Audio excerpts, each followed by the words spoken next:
just like ọba aláyé ni Sunday Igboho jẹ́ sí. Okay. A kàn mú ó kàn máa welcome wọn on a neutral ground ni.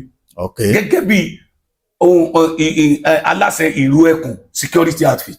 Okay. He should not allow any of his boy to follow any political party in any rally. Bóun náà bá ń dán lọ sí any ọ̀dọ̀ politicians òun ni wọ́n guide lọ́bẹ̀. Ẹ get me? Okay. Tán bá pè tán náà bá fẹ́ rí with his position yàtọ̀ fún ààrẹ àbí governor state kan. Anybody tó bá pè kó ní ká máa bọ̀ lọ́dọ̀. He should not visit any political office holder yàtọ̀ fún ààrẹ àbí governor. Ẹ mọ̀ tí mo sọ pé yàtọ̀ fún ààrẹ àbí governor. Okay. Ààrẹ jùlọ. Bẹ́ẹ̀ni. Governor state jùlọ. Bẹ́ẹ̀ni. Tí local government chairman. Àtàwọn ọba. Ọ̀tọ̀ bá yàtọ̀ politics là ń sọ sí. Okay. Ó bá jẹ́ tọba kódà ọba abúlé gan jùlọ. Bẹ́ẹ̀ni. Sẹ́dẹ̀sá ó gbọ́dọ̀ fún gbogbo ọba ní respect yẹn. Bẹ́ẹ̀ni. But ìtẹ̀mí sọ nanes ni pé tó bá ti jẹ́ presidential candidate party kan tí ó sì lórí ìlú pé kó sọ pé kó yọjú sóun lọ́dọ̀ ni kó má lọ sọ́dọ̀ ẹ̀. Immediately tó bá ti lọ sọ́dọ̀ èèyàn wọ́n ti believe pé ó ní kankan tí wọ́n jọ ń pò pọ̀ ni. Bẹ́ẹ̀ni. But téèyàn bá wá lé ẹ̀ like his position ó ní every right láti welcome anybody. Bẹ́ẹ̀ni. Mi ò lè débẹ̀ lóde kó sọ pé ta lè wọ́n fẹ́ràn mi ò fẹ́ rí ẹ̀. That means he is not biased. Bẹ́ẹ̀ni. Torí iṣẹ́ tá a gbélé lọ́wọ́ sí mo sọ bẹ́ẹ̀ jagunjagun lẹ̀ Yorùbá ni. Bẹ́ẹ̀ni. And he must be very careful in anything he is doing. Ó gbọ́dọ̀ wà very careful nínú kan tó October 1 speech ká lè ní wọ́n ní ṣe dákọ̀ ẹ̀ fún Kanu ní state pardon. Lè compare Kanu pẹ̀lú Sunday Igboho kò sí kéèsì kan tó fi gbé Sunday Igboho lọ sí court. Bẹ́ẹ̀ni. Àbí ó ní kéèsì kankan court. Níbo ni? Kò ní kéèsì kankan court. Ó kàn believe pé ìjọba yẹn against o nítorí ilé rẹ̀ tó lọ attack ló fi sá lọ. Then he has been doing his best to make this work. Irú tàbí kan tí mo grant ní bóyá last week mo ní mi ò tiẹ̀ mọ̀ kó máa lọ sógbó. Mo ní ó ní right láti support any political party bẹ́ẹ̀ kó má máa appear physically mọ́ nítorí position ẹ̀ sì. Torí ó ti di ajagungbadé ilẹ̀ Yorùbá. Ó ti di ajìjà gba kiri kan ilẹ̀ Yorùbá. Ó ti di jagunjagun olórí ogun ilẹ̀ Yorùbá. Ó ti di commander in chief Yorùbá army. Because many 80% 90% of Yorùbá depend on him for their freedom now. Bẹ́ẹ̀ni. But tọ́ba rí pé ó affiliate mọ́ any political ally. Àwọn èèyàn ti mọ comment bí ọ̀rọ̀ ilẹ̀ yìí ni wọ́n ní sí àwọn olóṣèlú ẹ̀kọ́ ló ràn ṣé kò ní support wọn. And they doing it on his own free will tó ní ó ní constitutional right that support anybody. So I want every Yorùbás mo bẹ̀ yín ni kí ló tẹ́ pé tí yín ò kì í tẹ́ yín lọ́rùn. Tó kẹ́kẹ́ sáà bàtàrà yín jẹ́ náà ni ìlara bẹ̀lẹ̀kún inú nu bí ni àwa la nílẹ̀ Yorùbá. Sọ yẹ kọ́yọ̀tẹ̀ bí mi mo fẹ́ lọ ìyàtọ̀ wà nínú Nnamdi Kanu àti Sunday Igboho. Ẹ jẹ́ ká mú gbogbo wọn ṣe bẹ̀rẹ̀. Nnamdi Kanu trace ti àwọn militant tiẹ̀ tó ń pa àwọn èèyàn tiẹ̀ gan nílùú wọn. Bẹ́ẹ̀ tiẹ̀ rántí gbogbo ẹ̀ wọ́n jó lé chief judge wọ́n pa chief judge. Bẹ́ẹ̀ rántí gbogbo ẹ̀ àwọn army couple tí wọ́n ṣe wedding tó ní kí àwọn èèyàn wèlé rẹ̀ wọ́n pa wọ́n dẹ̀ tún pieces woman tọ́sọ̀ fídíò rẹ̀ bí wọ́n ṣe bí woman ṣe fáìn tó tán pieces abẹ́ lórí ẹ̀ ti gbẹ. Ṣé ẹ̀sùn èèyàn tí Sunday Igboho pa ní ilẹ̀ Yorùbá? Ṣé Sunday Igboho sọ pé kéèyàn má jáde lọ́jọ́ kan nílẹ̀ Yorùbá ni? Kò sọ́rí. Ṣé nígbà tí wọ́n ṣe ìdájọ́ Nnamdi Kanu ṣé wòlíì yẹn ó wà deaf and dumb àbí kò gbọ́ judgement Ọmọ́tọ̀sọ́? The judgement was so clear tí the world even applaud the judgement because bó ṣe sọ ló ń give instances bó ṣe ṣẹlẹ̀. Nígbà essence ṣé Sunday Igboho coordinate pé ẹ máa pa wọn ẹ máa jó mọ́tò ẹ máa jó lé ni. Níbo ni? Ṣọ́yọjú gan. Sókè ẹ̀ ó wà ń bẹ̀ ni. Nnamdi Kanu ti bẹ̀rẹ̀ tó ti ń da kíní ìrú for years tí ìbàjẹ́ pé Sunday Igboho wọ́n fi ìyà jẹ àwọn èèyàn tiẹ̀ ńgbà yẹn tó yọjú lọ́bẹ̀. Ṣé Sunday Igboho dá sí anybody tẹ́lẹ̀ ni? Ẹ̀ṣẹ̀ tí Sunday Igboho ṣẹ̀ ìjọba láyé Buhari ni pé ó lọ bá àwọn Fúlàní ní òkè o àbí Ìgangan Ìbàràpá nígbà yẹn tó lọ bá wọn pé ẹ mọ́ kidnap àwọn èèyàn mọ́ ìyà ń jẹ àwọn èèyàn tó dẹ̀ láwọn Fúlàní yẹn lọ kúrò bẹ̀. Ṣé ọmọ ìlú ò ní right láti jà fún ẹ̀tọ́ ọ̀tá rẹ̀? Tó bá jẹ́ ayé àwọn bàbá wa la wà Sunday Igboho sì máa gba oyè tó jẹ́ pé gbogbo ilẹ̀ Yorùbá ló máa bọ́. Gbogbo àwọn tá à ń darúkọ ilẹ̀ Yorùbá ṣé bí wọ́n jà fún Yorùbá wọ́n yọ Yorùbá kúrò nígbèkùn láfi ń rìmẹ́mbà wọn títí dè níyì. Lísàbíà gbogbo àkàlà. Many of them bẹ́ẹ̀. Ògèdèǹgbé gbogbo kí lórúkọ rẹ̀ ní Ògbómọ̀ṣọ́. Ṣé bí wọ́n jà fún Ṣọ̀ún ṣé wọ́n jà fún òmìnira ìlú wọn wọ́n yọ àwọn èèyàn wọn kúrò nígbèkùn náà fi ń rí wọn. Bẹ́ẹ̀ títẹ́ kí Nnamdi Kanu yọ àwọn èèyàn tiẹ̀ kúrò nígbèkùn ó ń pa àwọn èèyàn tiẹ̀. He was dealing with them anyhow. Ó disturb economy wọn. Ó destroy almost everything in Lagos. Gbogbo àdàgbọ́n now. Where are you now? Àtijọ́ orílẹ̀ oh yeah, move to Oshodi. Make sure that stupid man, Tinubu did not survive. Make sure he did not escape. He was coordinating genocide. But Sunday Igboho kò ní ọmọ ẹgbẹ́ kan rí tó ń gbé káàkiri tó ń jà. Bẹ́ẹ̀ni. Kò command ẹnìkan rí pé ẹ má jáde. Sunday Igboho attack èèyàn rí. It's just because nígbà tó rí pé kinní tó sọ́ngbà yẹn pé tẹ́ ẹ̀ bá ní tó bá jẹ́ pé ẹ̀ ní jẹ́ ká ní àlàáfíà ẹ jẹ́ kí àwọn èèyàn mi ó máa lọ ń gbà yẹn. Yóò sọ pé àní bàbá èèpà àní bàbá. Ẹ káàbọ̀ padà gbogbo ọmọ Yorùbá ẹ kú dédé àsìkò yìí ẹ káalẹ́ ẹ káàárọ̀ ẹ káàsán. According to the time tá a bá bá yín ẹ tún káàbọ̀ sórí ìkànnì wa lónìí. Ẹ wo bí ẹ̀yin ọmọ Yorùbá ọ̀rọ̀ ọ̀ràn Yorùbá yìí ẹ jẹ́ á máa ṣe sàdákàtà fún Olódùmarè. Ẹ tún gbọ́ ibi tí àwọn bàbá wa gbà yọ báyìí lórí ètò tẹ́ ẹ wò lọ́wọ́lọ́wọ́ báyìí. Ẹ bá ń farabalẹ̀ wo fídíò yìí láti bẹ̀rẹ̀ dópin dáadáa. Ẹ digest ẹ bí àṣà àwọn olóyìnbó kẹ wá wò pé ẹ kẹ gbà wípé kẹ sáùdà sọlọ kẹ ṣe kíni kẹ sáùdà sọlọ torí pé ìgbésẹ̀ àwọn bàbá yìí àṣeyọrí àkọ́kọ́ àwọn ló gbé èèyàn lọ sí ipa kejì àṣeyọrí olóyè Sunday Igboho ẹ wá wò bó ṣe ń lọ ẹ wò ó débi tó fi dórí ìrìn àjò ẹ lọ káàkiri lórílẹ̀-èdè Yorùbá kí ló mú wá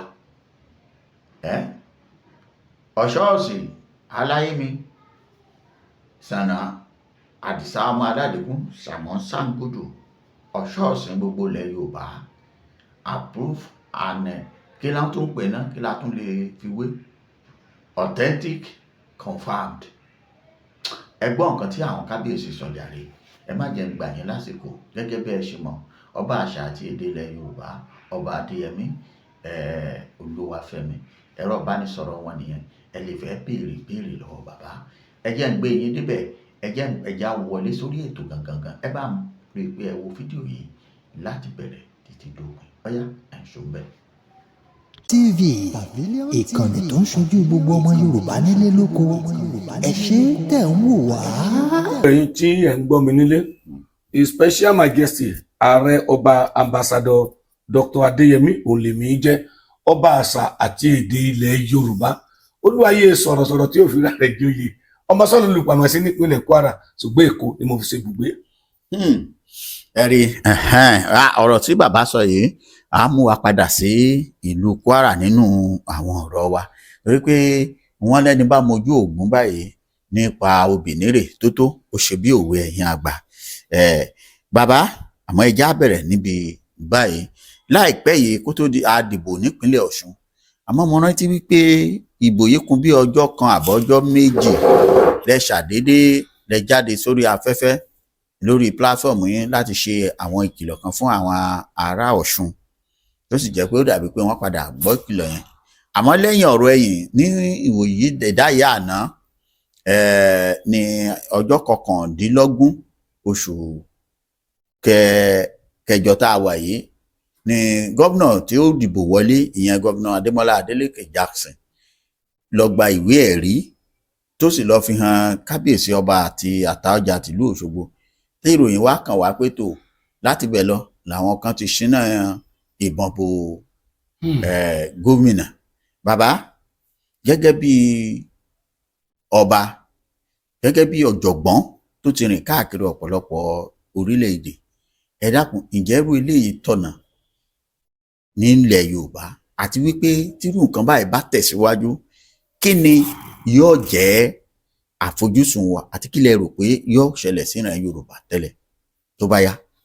Òní ni 20 oṣù kẹjọ ẹ jẹ́ kí gbogbo oníṣẹ̀ṣe pátápátá nítorí pé òní ni ìṣẹ̀ṣe dé tí èmi ní ìgbàgbọ́ pé ọdún tó yẹ ká mú ní ọ̀kúndódó gan-an ni nítorí ìṣẹ̀dálẹ̀ táwa Yorùbá bá tá a dàgbà sínú ẹ̀ tá a mọ̀ nínú ẹ̀ nìyẹn ó ti jẹ́ pé wọ́n kó wa lẹ́rú wọ́n fi igi ojú wọ́n fi bò wá lójú tó bá jẹ́ pé ohun tó jẹ́ kí n padà sí tí mo sí ìṣẹ̀ṣe kí tó dá ìbéèrè yìí ni pé ká ní orí ìṣẹ̀ṣe yẹn la wà kò sí bàbá ńlá bàbá ẹni tó béèrè kó dáhùn tó dáwò lánàá pé ó kúrò ní ààfin ọba aláyé ẹ wá rọ Òjòbọ tí nítorí kíni tàti ẹ̀ ló bí yín dá nítorí pé ẹni tí àwọn tí ó jẹ́ tó ṣùgbẹ́ ẹ̀ gan àwọn tó yẹ pé bó yìnbọn gan ìbọn padà sọ́dọ̀ ẹ̀ ni tó tẹ̀ rí yìí. ogun náà bó bá ti rí yìí yóò padà sọ́dọ̀ ẹ̀ ni kò sí rúbọ tí wọ́n yìn fún kínní ṣùgbọ́n ẹ̀rù ẹ̀yin Yorùbá mọ̀ ń bà mí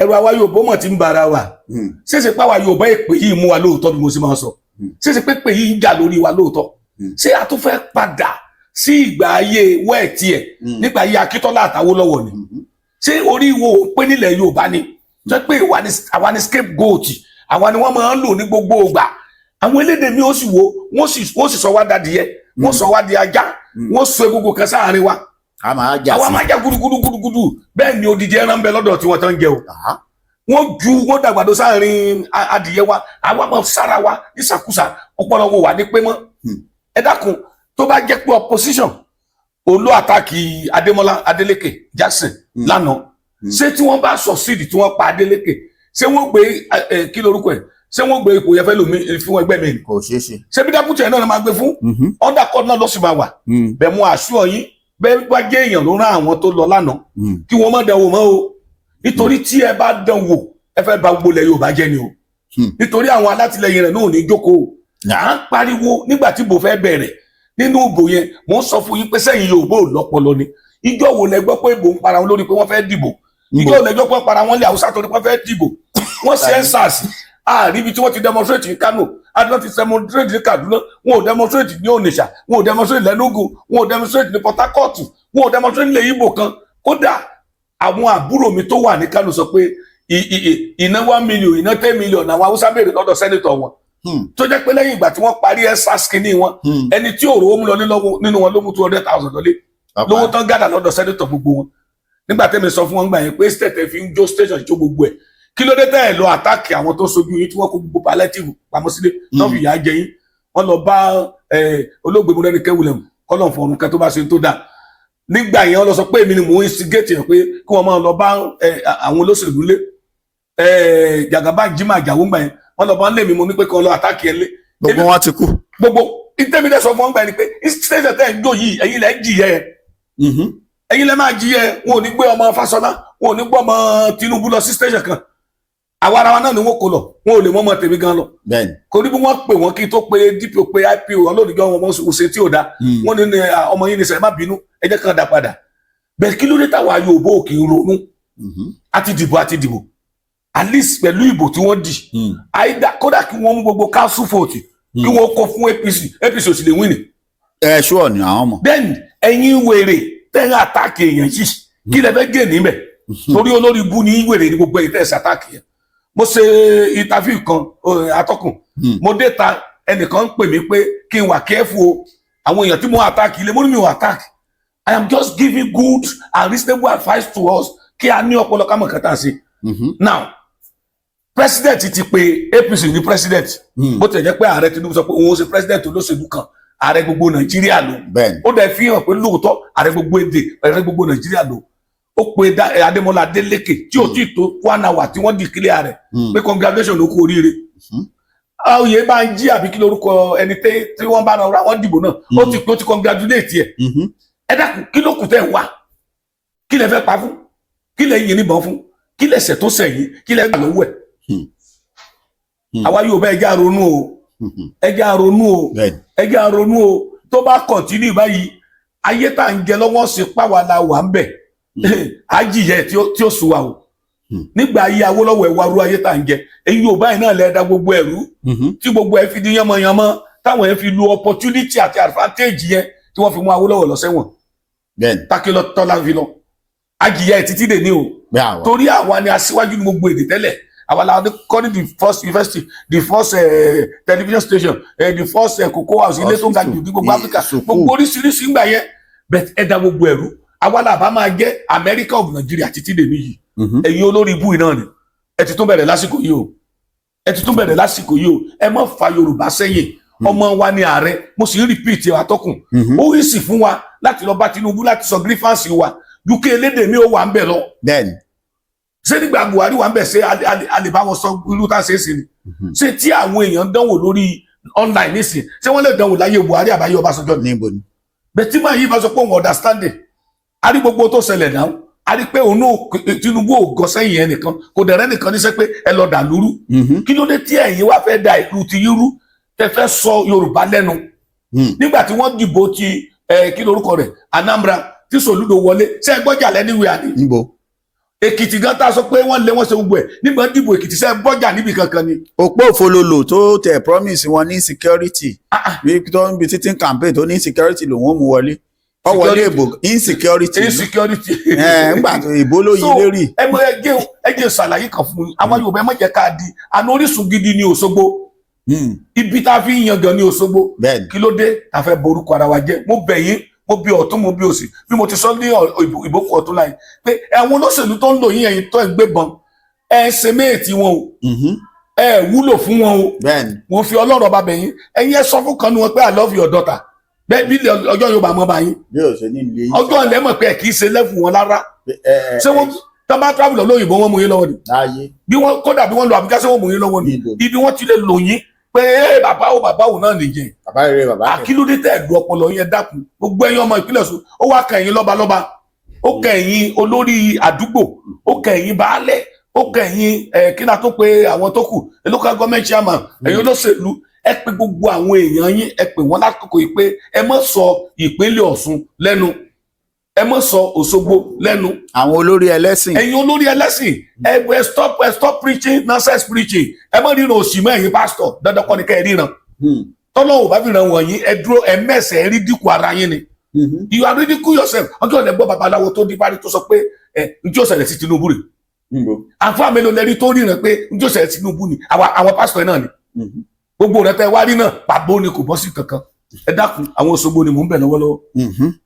tó ọ̀rọ̀ lẹ́ ń gbọ́ látẹnu bàbá wa ọba àṣà àti èdè ilẹ̀ Yorùbá ọba Adéyẹmí Olúwafẹ́mi ẹ̀gbọ́n nǹkan tí bàbá sọ eléyìí fún ẹ̀yin gbogbo ìran Yorùbá pàápàá jùlọ ẹ̀yin ìpínlẹ̀ Ọ̀ṣun alákatakítí ẹ ṣe àtúnṣe níbẹ̀ bàbá ó mú mi rántí béèrè yìí ẹ dákun kí lọ́wọ́ ìyàtọ̀ tó wà láàrin Sunday Igboho àti Nnamdi Kanu tilẹ̀ Ìgbò ìdí àtìtúmọ̀ ni pé wòlíì kan jáde tó sì jẹ́ wòlíì tó gbajúgbajà lórílẹ̀‐èdè yìí tó tún jẹ́ ọmọ Yorùbá wọ́n pe wòlíì náà ní prophet Elijah kankan yínrìṣà lórúkọ wọn wòlíì yìí sọ̀rọ̀ ó ní kí Tinubu lọ tú Nnamdi Kanu lẹ̀ torí pé kan náà nǹkan tí wọ́n ti Nnamdi Kanu mọ́ lé fún náà ni Ìgbòho náà ló ṣe ó de Ìgbòho sì wà láàánú gbà lọ́dọ̀ ẹ̀ pé tí ọba lọ túlẹ̀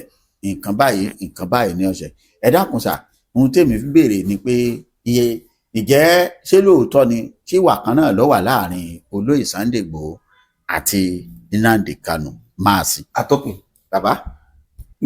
wòlíì tẹ ló sọ̀rọ̀ yẹn èmi ti máa takò ẹ̀ mo ti mọ̀ tipẹ́ mo ti mọ̀ látàlé 2000 ó ti pẹ́ gan lọ́dọ̀ ẹ̀ mẹ́sáyà mo ti mọ̀ níjẹ̀ dòdò pẹ̀lú ti gbé bọ́ọ̀sì káàkiri gbà tówó tiẹ̀ wúlò tówó jẹ́ kínní the higher denomination ló máa ń ná gbà yẹn àpò tẹ bá pè sí àjọ̀dún yín àbí ìsọ̀kalẹ̀ abẹ́nítì tó bá wá ẹ dúpẹ́ pé wá nítorí coastal bus ni ó fi kó èèyàn wọbẹ̀ àwọn èèyàn tí ó tẹ̀lé gan yóò ju ó lè ju ọmọ ìjọ tiẹ̀ gan lọ́ngbà míì owó tí ó sì ná àti bí tiẹ̀ ó ju ti ẹni tó dekere so bó bá dẹ̀ ti ń lọ ìjọ ó dá sí méjì nítorí èèyàn tó tẹ̀lé ẹ mọ̀ pé èèyàn tí ó tẹ̀lé ẹlòmíì tó dẹ̀ tún fẹ́ rí ojú rere torí gbogbo ẹ̀ bẹ́ẹ̀ ní gbogbo ẹ̀ bó ṣe le tó èmi ò lọ bá rí pé I want your number because one level tẹ́mi ò fẹ́ in him ni pé kán gbére èèyàn ju normal something yẹn lọ sẹ́rí ẹni bá sọ ọ̀rọ̀ ìbájẹ́ bò bá jẹ́ Yorùbá ìbájẹ́ lédè míì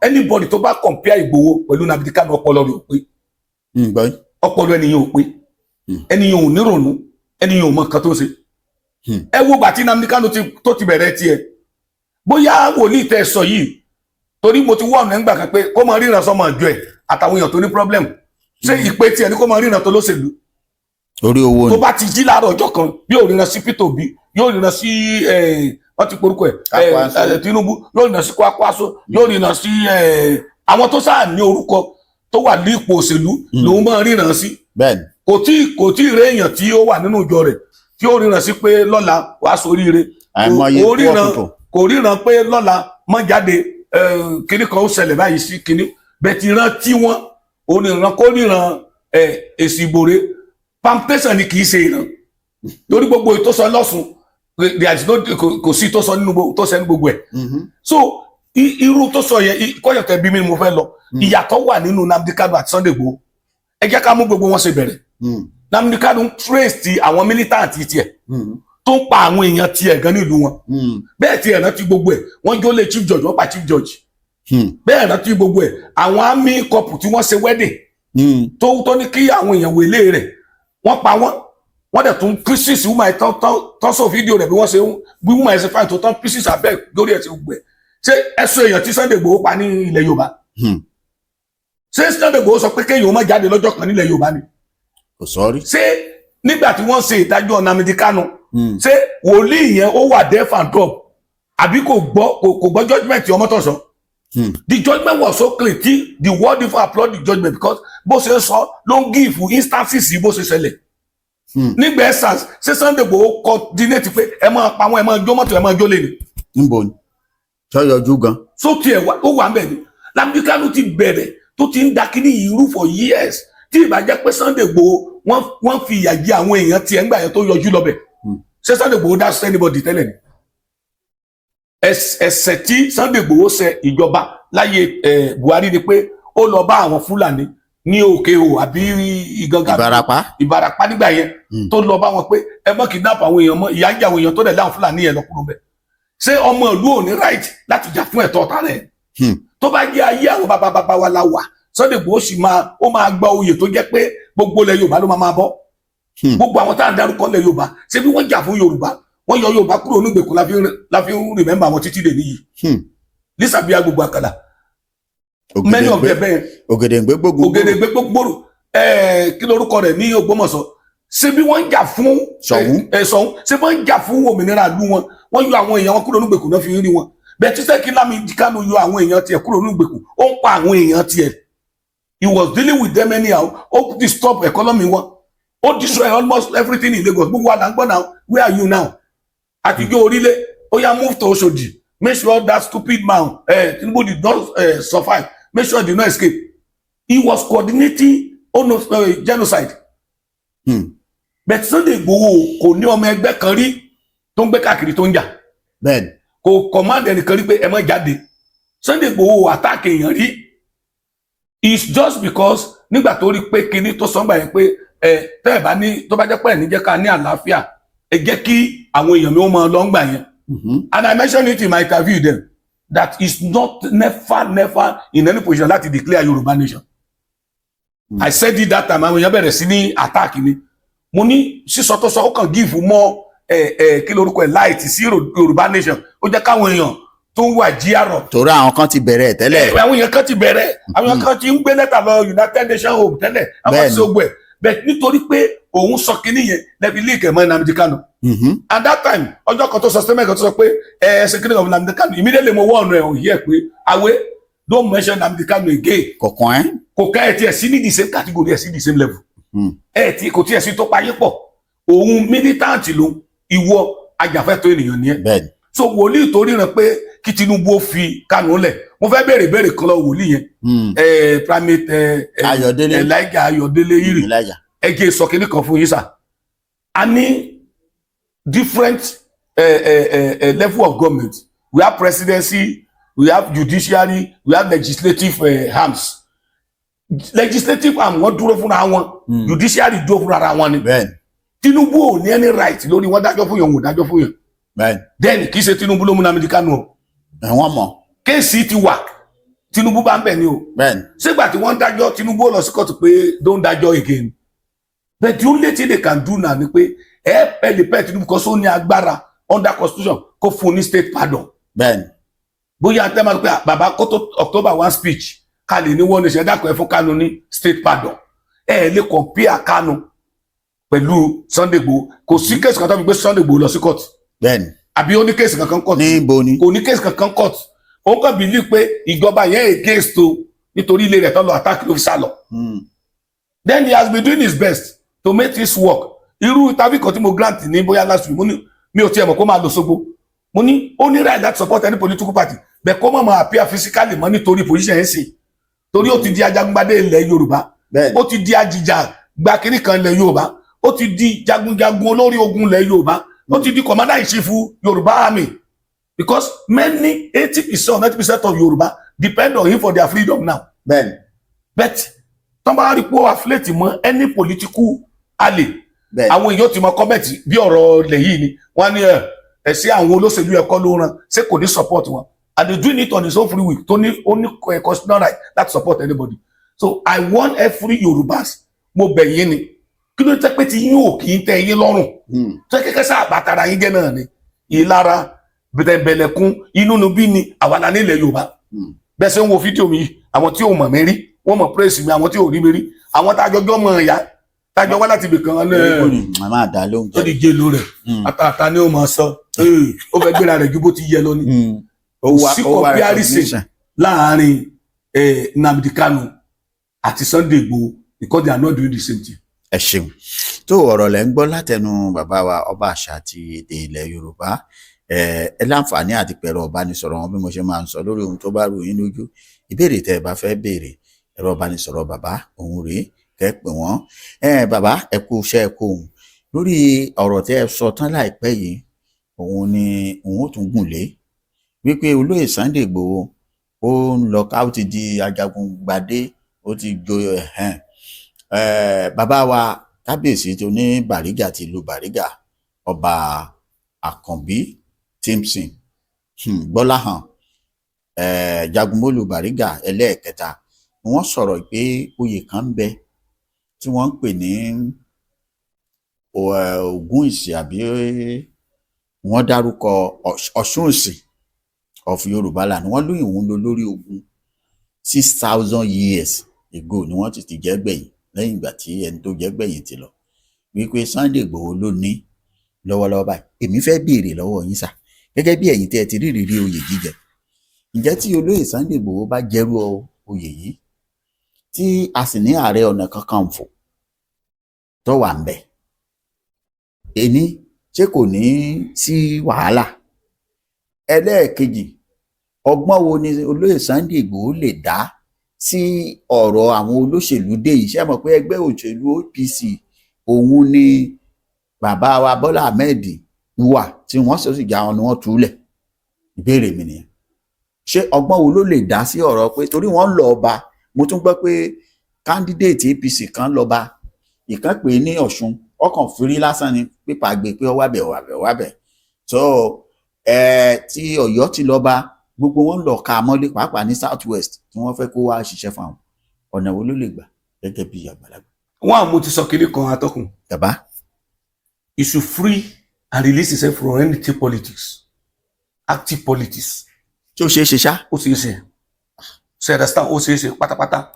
I'm a broadcaster. And mo dúpẹ́ lọ́wọ́ Ọlọ́run ibi tọ́lọ́run bá mi dé nínú iṣẹ́ yìí ibi tó rúkọ dé. But there's one thing. Mo ní political party tí mo ní support fún tó yẹ pé lójú oorun lójú àlá mo lè kú torí tiwọn but openly I will not give them any support. Tí NPP, NSCC, NDC, SAUCC tán bá ń ṣe campaign lẹ́ni máa lọ bẹ̀ neutrally láti take coverage tó yẹ kí n ṣe neutrally ni. If any political party comes to me it's just like ọba aláyé ni Sunday Igboho jẹ́sìn. Okay.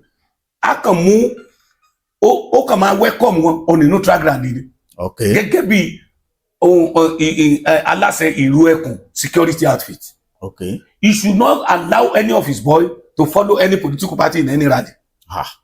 Bóun náà bá ń dán lọ sí any ọ̀dọ̀ politicians òun ni wọ́n guide lọ́bẹ̀. Ẹ get me? Okay. Tán bá pè tán náà bá fẹ́ rí with his position yàtọ̀ fún ààrẹ àbí governor state kan. Anybody tó bá pè kó ní ká máa bọ̀ lọ́dọ̀. He should not visit any political office holder yàtọ̀ fún ààrẹ àbí governor. Ẹ mọ̀ tí mo sọ pé yàtọ̀ fún ààrẹ àbí governor. Okay. Ààrẹ jùlọ. Bẹ́ẹ̀ni. Governor state jùlọ. Bẹ́ẹ̀ni. Tí local government chairman. Àtàwọn ọba. Àpò bá yàtọ̀ politics là ń sọ sí. Okay. Tó bá jẹ́ tọba kódà ọba abúlé gan jùlọ. Bẹ́ẹ̀ni. Sẹ́dẹ̀sítà ó gbọ́dọ̀ fún gbogbo ọba ní respect yẹn. Bẹ́ẹ̀ni. But ìtẹ̀mí sọ nanes ni pé tó bá ti jẹ́ presidential candidate ti party kan tí ó sì lórí ìlú pé kó sọ pé kó yọjú sóun lọ́dọ̀ ni kó má lọ sọ́dọ̀ ẹ̀. Immediately tó bá ti lọ sọ́dọ̀ èèyàn wọ́n ti believe pé ó ní kankan tí wọ́n jọ ń pò pọ̀ ni. bẹ́ẹ̀ni. bẹ́ẹ̀ téèyàn bá wá lé ẹ̀ like his position ó ní every right láti welcome anybody. bẹ́ẹ̀. mi ò lè débẹ̀ lóde kó sọ pé ta lè wọ́n fẹ́ràn mi ò fẹ́ rí ẹ that means he's not biased. bẹ́ẹ̀ni. torí iṣẹ́ tá a gbélé lọ́wọ́ sí mo sọ bẹ́ẹ̀ jagunjagun lẹ̀ Yorùbá ni. bẹ́ẹ̀ni. and he must be very careful in anything he's doing. ó gbọ́dọ̀ wà very very careful nínú kan tó bá ṣe. tí wọ́n bá ń ṣe ọdún Ògún bí wọ́n pè mí síbẹ̀ máa lọ bá ń pè tọ́ya máa lọ bí wọ́n ṣe tọ̀bàtálá máa lọ bí Christian pè mí máa lọ bí Muslim pè mí máa lọ tó bá ti fi síbì kan ju bì kan lọ wọ́n á ní ṣe bó ẹlẹ́bọ ni. bẹ́ẹ̀ni. wọ́n á ní ṣe bí kinní kan ni. ètò èèyàn bá ti pọ̀ sọ́tún. tó bá ti pọ̀ sí ibì kan ju bì kan lọ you have problem. ọba aláyé ò gbọ́dọ̀ gbé ẹ̀sìn kan pé ẹ̀sìn tó ṣe rè. You must at least belongs to everybody. And that's the respect I gave our president now. Àti ilẹ̀ Igbo, àti ilẹ̀ Hausa, àti ilẹ̀ Yorùbá o, kò fi project fi síbi kan, ju bí kan lọ. Bẹ́ẹ̀ni. Everybody ló ní equal right fún project. Kódà èyí tó ṣe lọ́wọ́ tó bá rí pé kò ká tàwọn kan, á ní kí wọ́n tó fi bí ikùn, kó tó lè sọ̀rọ̀ fún àǹfààní fáwọn èèyàn bí. So Sunday Igboho should be very very careful. Ìyẹn ìbéèrè àkọ́kọ́ lórí tolóṣèlú. Òun ló mọ bó ṣe máa kó mọ̀ jẹ́ kẹ́nìkan rí òun pẹ̀lú ẹnìkan. Everybody mọ̀ pé Tinubu sọ̀rọ̀ fún. Wọ́n dẹ̀ mọ̀ pé àṣẹ Yorùbá mà ó support Tinubu. Bẹ́ẹ̀ni. Bet irú statement tó sọ lọ́jọ́ kan bí eré bí àwàdà sẹ́mi pé wọ́n fẹ́ yí mọ́ lọ́wọ́. Bẹ́ẹ̀ni. Kó tó ní pé wọ́n clarify kìíní yẹn nígbà tó sọ pé òun ti dé APC lẹ́ni olóṣèlú mi ò gbọ́dọ̀ wá campaign lẹ̀ Yorùbá mọ́. àtìgbà yẹn rí fìlà ìfì tì lérí ẹ̀. So he should be very neutral. Sẹ́mi pé mo sọ kìíní yẹn ti pẹ́ kó dé APC rally èyí tó lọ lọ́sọ̀gbọ̀ mistake ló ṣe kò gbọ́dọ̀ lọ rú ẹ̀ mọ́ kó mọ̀ lọ any political rally something mọ́ ó lè wá pé àwọn ọmọ ẹ̀ o ó bá wọn sọ̀rọ̀ then mo ti wọ́ ọ̀nà ẹ̀fún kankan he should select his video men àwọn tó lè kámẹ́rà ẹ̀ kò gbọ́dọ̀ gbà kí ẹni àwọn pẹ̀sẹ̀ mọ́ kámẹ́rà ẹ̀ nínú ilé àti tó bá gbàlejò àbí wọ́n ṣe meeting bọ́ ṣe gbogbo ẹ̀ ẹni àwọn pẹ̀sẹ̀ gbọ́dọ̀ mọ́ kámẹ́rà ẹ̀ ó lè kó screen àwọn security kìnìyàn kó má jẹ́ kí ẹni àwọn pẹ̀sẹ̀ tó wá bẹ̀ kó mọ́ kámẹ́rà ẹ̀ ohun àfẹ́ tiẹ̀ ìkọ́mẹ́nìtì tí wọ́n ń gbé jáde òun kò mọ̀ pé wọ́n ti kámẹ́rà nǹkan yẹn so ẹ lè sọ kó má ṣe olóṣèlú o but position tó mú báyìí kó wà very careful now tó yẹ tẹ́ni wọ́n fẹ́ fi jẹ́ ó fẹ́ béèrè ìbéèrè kan ṣé ọba tó fẹ́ fi Sunday Igboho ìjòyè yẹn sọ ló fi Gani Adams joyè. rárá o gbogbo ọba alẹ̀ Yorùbá lélẹ̀ láti ọ̀dọ̀ Ọ̀nìrìṣà. ṣé ìlú tí wọ́n ti fi Sunday Gani Adams joyè náà ti fi Sunday Igboho joyè náà fẹ́ fi joyè sí. rárá. ẹ ṣe ìwádìí tá a ṣe research wa dáadáa oyè tí wọ́n ní wọ́n fi jẹ yìí ṣé lọ́balọ́ba ló máa péjọ fi jẹ ni. bẹ́ẹ̀ni. àbí ọba kílẹ̀ porúkọ. ọba Oníṣómólú Bàrígà. àbí ọba Ṣómólú Bàrígà nìkan ló fẹ́ fi jẹ. àwọn kọ́. bó bá jẹ́ pé ọba Ṣómólú Bàrígà nìkan kọ́ ló fi jẹ nígbà tó fi jọba àṣà àti èdè collective of everybody ni. bó tó ní tíátà oní gospel music oní islamic oní kiri kan entertainers wọ́n dẹ̀ bọ́ Ọọ̀ni of Ifẹ̀ wọ́n bó ní gọ̀dọ̀ ọba gba àwọn ọba lọ́ba tí wọ́n lè bá sọ̀rọ̀ wọ́n dẹ̀ yẹ nìkan Bàtálá pé ó yá ọba àṣà ọba àlà olórìṣà àgbáyé ọba àlà náà ni ó yá lọ́gbàdé lórí kò dẹ̀ gbọ́ pàlẹ́ lọ́wọ́ he was representing all everybody gbogbo àwọn tó ṣe ṣẹ̀ṣẹ̀ àti gbogbo ẹ̀ and there is no way tí mo dé lọ́dọ̀ oníṣẹ̀ṣẹ̀ tí wọn ò ní ẹ̀kọ́ gbà pé àwọn làwọn ṣe understand. bẹ́ẹ̀ kálẹ̀ nìkan ló dìde tó sọ pé àfihànjọba àṣà àti èdè ilẹ̀ Yorùbá it's a different thing o. bẹ́ẹ̀ni. o ni wọ́n fi ń takù Gani Adams pé pẹ̀lú performances ẹ̀ ó dàbí pé Ààrẹ Ọ̀nà Kakanfò Ọ̀yọ́ ló jẹ. bẹ́ẹ̀ni wọ́n sọ bẹ́ẹ̀. so yẹ yín. but with the way tí Sunday Igboho fi ṣe é sìn tí mo dẹ̀ sọ pé kò ní dá dúró yóò mọ̀ sí lọ torí kò ní pa sílágbára kò ní pa gbó wa. àṣẹ. ó ti mú Kwara ó ti ń wo Èkìtì ó ti ń wọ Kogi ó ti ń wọ gbolẹ̀ Yorùbá pátápátá at least mo pe àbúrò mi tó jẹ́ head of vigilante ní ìsìn mọ́ kìíní bẹ̀yẹn Fẹ́mi ní Ìwó mo ní kí ló ṣẹlẹ̀ mẹ́yìn ó ní àná tí mò ń pè ó ní àwọn lu Èkìtì àwọn vigilante ti ìsìn ti ilẹ̀ Ìgbómìnà lọ́dọ̀ wa wọ́n wá lọ sí Èkìtì wọ́n lọ sọpọ́ọ̀tì àwọn fìjìláńtì bẹ̀ pẹ̀lú àwọn ẹrù ẹkùn wọ́n dẹ̀ wọnú gbọ́dẹ̀ rescue àwọn yẹn àwọn tí wọ́n kidnap sẹ́mọ̀ pé coordination yẹn ó ti ń da báyìí anyway àtọ́ bá dẹ̀ dé gbogbo security outfit tó wà ń bẹ̀ ni wọ́n fọwọ́sowọ́pọ̀ pẹ̀lú ẹ̀ so ó ní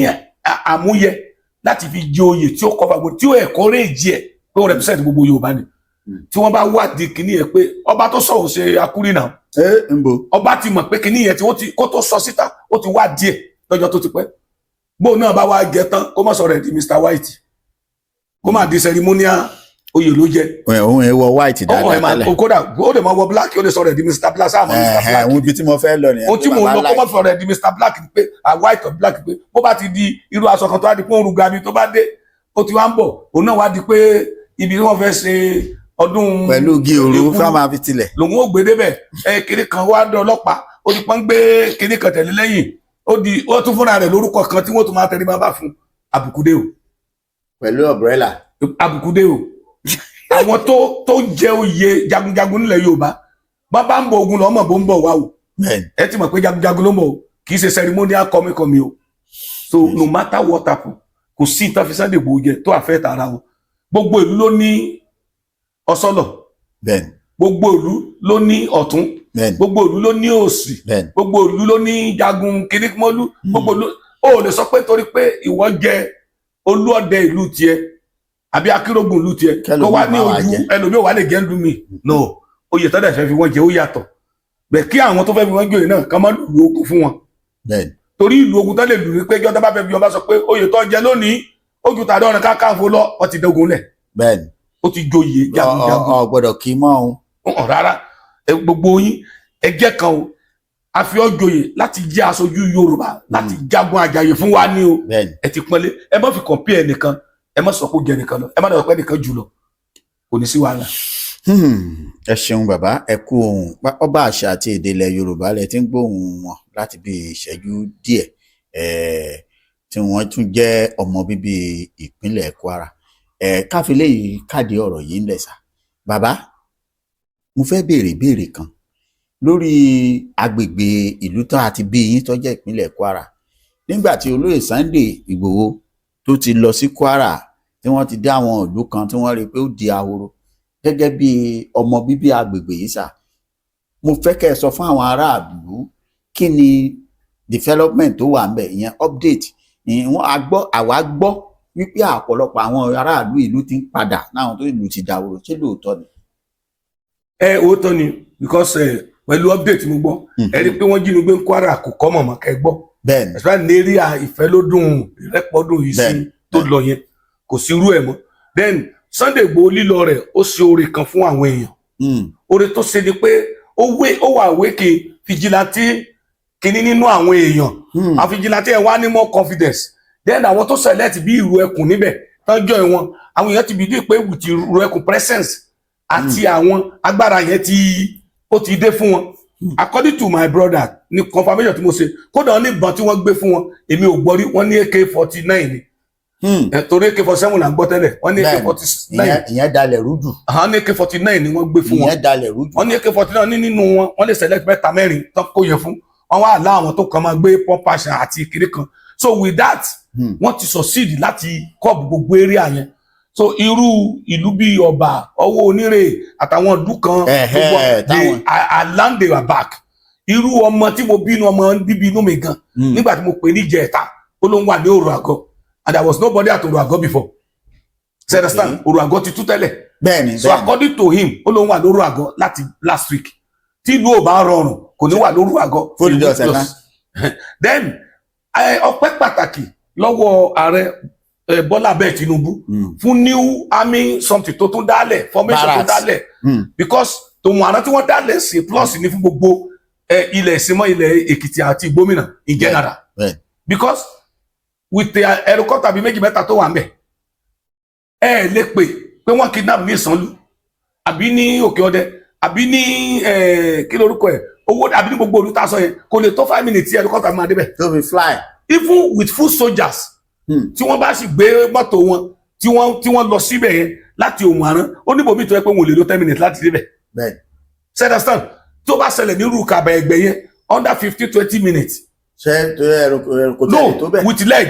okay with their own truck tí wọ́n bá lọ within 20-25 minutes wọ́n á débẹ̀. but at least helicopter ti lọ ahead. tipẹ́tipẹ́. then irú àwọn bandits àwọn ajínigbé yẹn wọ́n ti rí nínú súra wọn pé pẹ̀lú presence Sunday Igboho níbẹ̀ yẹn gbogbo síbẹ̀ àwọn èèyàn rẹ̀ ti wà ń bẹ̀ wọ́n ti train àwọn èèyàn, wọ́n ti recruit àwọn èèyàn then pẹ̀lú army formation tó wà ń bẹ̀ wọ́n ti rí pé kíní yóò safe mọ́ torí Ìlọrin ló ti máa pèèyàn tẹ́lẹ̀ kí Ìlọrin ó tó gàdà ara wọn kí wọ́n tó beat ó dọ̀pù gbòòrò Ìlọrin kí wọ́n tájá sí gárẹ́jì ọ̀fà kó tó wá tó máa gbé bọ̀ lẹ́lẹ̀ 1 hour 1.5 hour lù ó wọ́n ti kó yànrìn jìnnà. ìyẹn á ti wọ gbó lọ wá. so ẹ jẹ́ ká dúpẹ́ lọ́wọ́ olóyè Sunday Igboho pàtì ẹ̀ pọ̀ gan ẹ jẹ́ ká dúpẹ́ lọ́wọ́ ẹ̀ ká wá tó dúpẹ́ lọ́wọ́ ààrẹ tó ń fi ọpọlọ ṣe gbogbo nǹkan pé tí kìnìún bá fi síbì kan ìyà ló máa jẹ́ fún wa almost everybody has his own now law school wọ́n ti pẹ́ káàkiri gbogbo region police college ó ti káàkiri gbogbo region naval base gbogbo region lónìí so with that ẹni sáré pẹ́ nìkan pàpàpà kékeré yóò dẹ̀ ṣiṣẹ́ so ó ní part gidi the towns are settling down now and they are okay.